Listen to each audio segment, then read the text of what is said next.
Hey everyone, I wanted to quickly go over my quick reactions and breakdown to the new weapons trailers Capcom released for Monster Hunter Rise on the Nintendo Switch.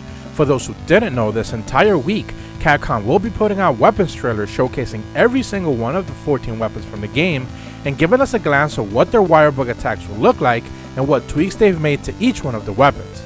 If you've missed any of the videos so far, check out the pinned comments where I tag the other breakdowns. We're 10 weapon trailers in, and today we'll be focusing on the great sword and everyone's favorite switch axe, and of course, the new returning monster to Rise. I have to say that I'm honestly much less interested in the moves regarding these two weapons, and much more interested in the armor sets we're seeing in both of these trailers. Starting out with the great sword, we're seeing the Rathian finally confirmed for Rise. This is a monster that was part of previous leaks mentioned a few weeks back, and we even caught a glimpse of it during the Rampage trailer, so it's good to finally see her in style. One of those staple monsters to the series. But yeah, what's really catching my eye is this armor set, and it's the same with the Switch Axe armor, where I've seen some discussion preemptively regarding to these two trailers, specifically where we don't know what monsters they actually belong to. There's been several cases made that they could be for the two new monsters that we're going to be seeing more in future upcoming trailers, and that's something that I'll discuss in a leaks video in the near future. But basically, the Great Sword armor is expected to be the Namahage Bear monster armor because it's from the Frozen Tundra. The Switch Axe armor could be the Weasel armor set since it's water and electric files. It's such a toss-up right now because once again, we only have suggestions for what these monsters could actually be, and moving forward, more leaks could follow. But so far, we can't really pinpoint these armor sets to any existing or returning monsters, only ones that we know will be introduced later on. Regarding the actual moves, they open up with a wire bug jump and slash down attack for the two slow heavy wind up slashes that most people never actually use. Then we get to see the quick double charge slash down attack, perfect for knocking down monsters. Then we see the Silkbind attacks, and remember, the Silkbind attacks are essentially measured by how many active wire bugs you have with you at any one time.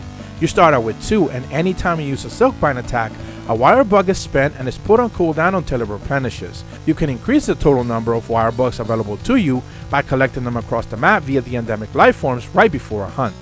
The first wire bug attack is a simple charge with a power-up attachment. It's unclear if this is just for one attack or a limited time, but it's a pretty straightforward wire bug attack. The second one is a wire bug launcher that lets you dive down in two separate ways, a slashing down forward motion and a stab that I'd probably consider piercing or even KO damage if you hit certain parts of the enemy. Alright, over to the Switch Axe. Other than that amazing Techmancer looking armor that I already talked about, we finally get to see more combat gameplay of Somnicanth and how it loves to balance and stand on its tail.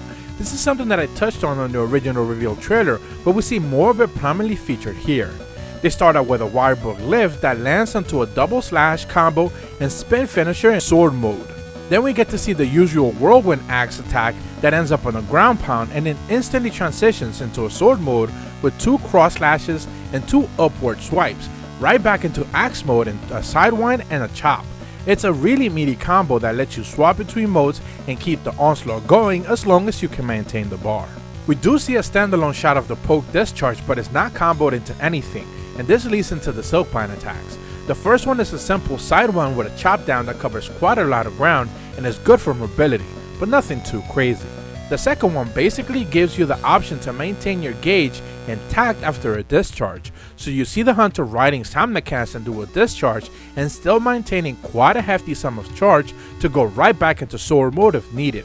I can definitely see this one being used a lot more when using status discharges. All in all, I saw that both weapons were pretty cool, but again, those armor sets are just teasers as to what's to come. So there you have it, 12 weapons trailers in already, and we got 2 more to go. The final 2 trailers will be the Hunting Horn and Charge Axe, and I know a lot of people are looking forward to seeing those for a while. If you're new to my channel, be sure to leave a like and subscribe, and as always, thank you so much for watching. See ya!